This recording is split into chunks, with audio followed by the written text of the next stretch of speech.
नमस्कार, मैं हूं सैयद सुहेल और अपनी इस खास पेशकश में हम बात करेंगे पुराना नोट और नया संकट। नोटबंदी पर रिजर्व बैंक ने आज नई अधिसूचना जारी की है, एक नया नोटिफिकेशन। इसमें बैंक में पुराने नोटों को जमा करने पर कुछ नई शर्तें लगाई गई हैं। अब आप 30 दिसंबर तक 5,000 रुपए से ज्यादा के पुराने नोट बस एक बार ही खाते में जमा करवा पाएंगे। यही नहीं, 5,000 से ज्यादा के नोट जमा करवाने से पहले आपको बैंक अधिकारियों की पूछताछ का भी सामना करना पड़ेगा। 500 रुपए और 1,000 रुपए के करेंसी नोट लीगल टेंडर नहीं रहेंगे। पीएम मोदी ने 8 नवंबर को नोटबंदी के ऐलान के वक्त कहा था कि आप 30 दिसंबर तक अपने सभी 500 और 1,000 रुपए के पुराने नोट खाते में जमा करा सकते हैं। 10 नवंबर से लेकर 30 दिसंबर 2016 तक आप या डाकघर पोस्ट ऑफिस के खाते में बिना किसी सीमा के जमा करवा सकते हैं। आपके पास लगभग 50 दिनों का समय है।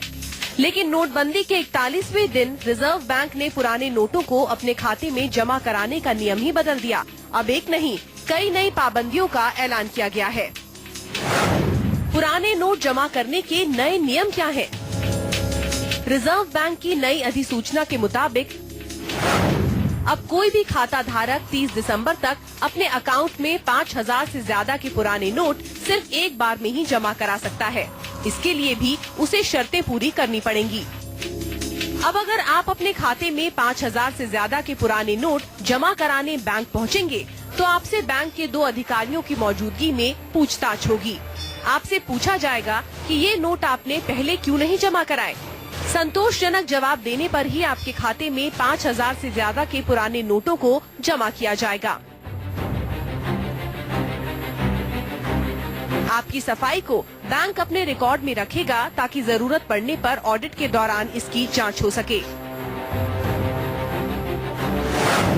सवाल ये है कि 5,000 से कम के नोट जमा कराने को लेकर नए नियम क्या है?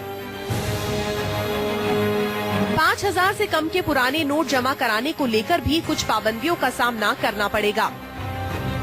अब अगर आप 30 दिसंबर तक एक दिन से ज्यादा बार बैंक में पुराने नोट जमा कराना चाहें, तो भी कुल 5,000 रुपए से ज्यादा जमा नहीं करा सकते। मान लीजिए कि आपने एक दिन 3,000 रुपए जमा कराए। इसके बाद अगर आप 30 दिसंबर से पहले किसी और दिन 3,000 रुपए और जमा कराने जाते हैं, तो फिर आपको पूछताछ का सामना करना पड़ेगा। ऐसा इसलिए क्योंकि दोनों बार में आपकी तरफ से जमा कराई जाने वाली रकम 6,000 रुपए से ज्यादा की होगी। ऐसे में आप पर खुद ब खुद 5,000 से ऊपर के पुराने नोट जमा कराने से जुड़ी पाबंदियां लागू हो जाएंगी। आपको बैंक अधिकारियों को बताना पड़ेगा कि आपने ये पुराने नोट पहले क्यों नहीं जमा कराए। संतोषजनक सफाई देने पर ही आप 500 और 1,000 के पुराने नोट जमा करा पाएंगे। हम इसको देख रहे हैं, पर मिसयूज ना हो इस ओर ध्यान दिया जा रहा है। अभी इसके आगे हम कुछ नहीं कहते। सवाल ये है कि क्या सभी तरह के खाते में जमा होंगे पुराने नोट? रिजर्व बैंक ने अपनी अधिसूचना में कुछ और पाबंदियों का ऐलान किया है। इसके मुताबिक 5,000 से ज्यादा के पुराने नोट सिर्फ केवाईसी खाते में ही जमा किए जाएंगे। अगर आपका खाता केवाईसी से जुड़ा नहीं है, तो बैंक के कर्मचारी आपके खाते के पुराने लेन देन की जांच करेंगे। वो इस बात को पुख्ता करेंगे कि आपके खाते में कभी संदिग्ध लेन देन तो नहीं हुआ। अगर सब कुछ सही निकला, तो भी आप बिना केवाईसी से जुड़े अपने खाते में सिर्फ 50,000 रुपए तक के ही पुराने नोट जमा करा पाएंगे। सवाल ये है कि कोई दूसरा व्यक्ति मेरे खाते में पुराने नोट जमा करा सकता है? खास बात यह है कि नई अधिसूचना की पाबंदियां उन लोगों पर लागू नहीं होंगी जो प्रधानमंत्री गरीब कल्याण योजना के नाम से काला धन घोषित करने की नई स्कीम के तहत ब्लैक मनी घोषित करेंगे। नोटबंदी के ऐलान के बाद कई लोग इस इंतजार में थे कि बैंकों की कतार छोटी हो जाए तो अपने पुराने 500, 1,000 के नोट बैंकों में जमा कराएंगे। लेकिन नोटबंदी के खत्म होने के 12 दिन पहले सरकार ने नियमों में बदलाव कर दिया, कई सारे शर्तें लगा दी, जिसके बाद अब नोट जमा कराना बेहद मुश्किल होने वाला है। कैमरामैन प्रकाश कुमार के साथ मनीष कुमार, न्यूज 24, दिल्ली। अब आपके मन में एक सवाल होगा कि 5,000 से ज्यादा के पुराने नोट जमा कराने जाने पर बैंक वाले क्या सवाल पूछेंगे और आपको सवाल के बारे में क्या बताएंगे। आपसे पहला सवाल क्या होगा वो हम आपको बता रहे हैं। आय का स्रोत पूछा जाएगा सबसे पहले।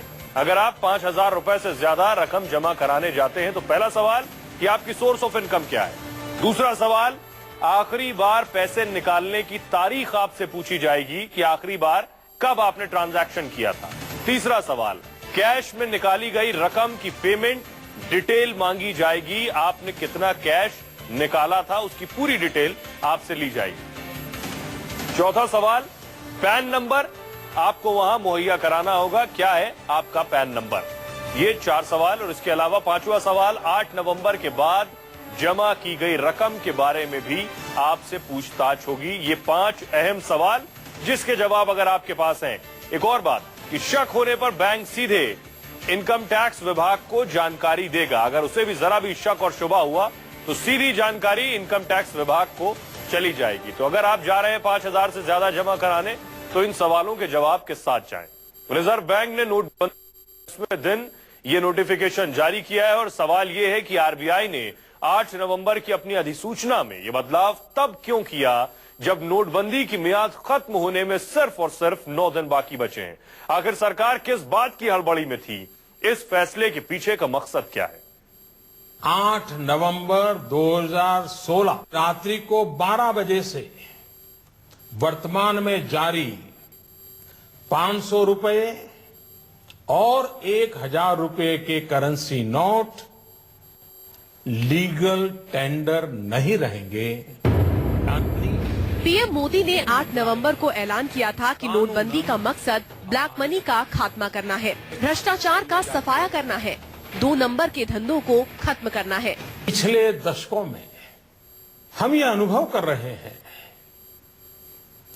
कि देश में भ्रष्टाचार और काला धन, इन बीमारियों ने अपनी जड़ें जमा ली है और देश से गरीबी हटाने में ये भ्रष्टाचार, ये काला धन, ये गोरखधंधे सबसे बड़ी बाधा है। लेकिन जैसे जैसे दिन बीते सरकार नोटबंदी के जरिए दूसरे बड़े मकसद को पूरा करने में जुट गई। नई अधिसूचना का मकसद क्या है? सवाल ये है कि सरकार को इसकी जरूरत क्यों पड़ी?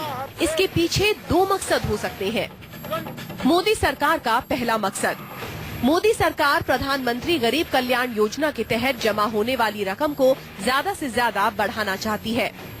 17 दिसंबर से सरकार ने इस स्कीम को लागू किया है, जिसके तहत काले धन का खुलासा करने वाले लोग 50% जुर्माना और टैक्स भरकर अपनी ब्लैक मनी को सफेद कर पाएंगे। ऐसे लोगों को अपनी ब्लैक मनी का 25% हिस्सा ग्रामीण कल्याण योजना के अकाउंट में 4 साल तक जमा रखना पड़ेगा। इस पर कोई ब्याज नहीं मिलेगा।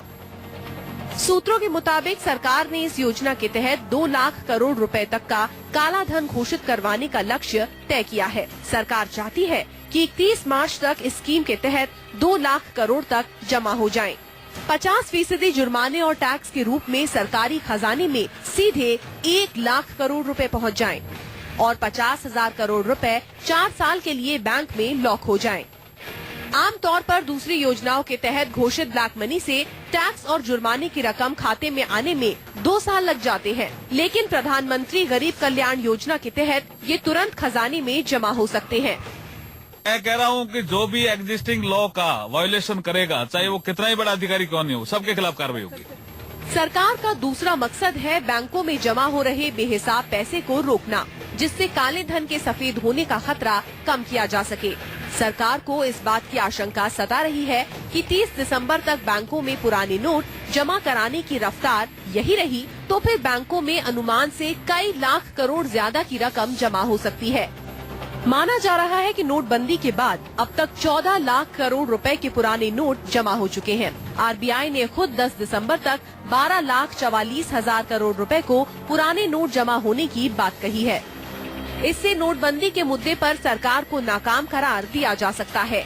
Bureau report, News 24।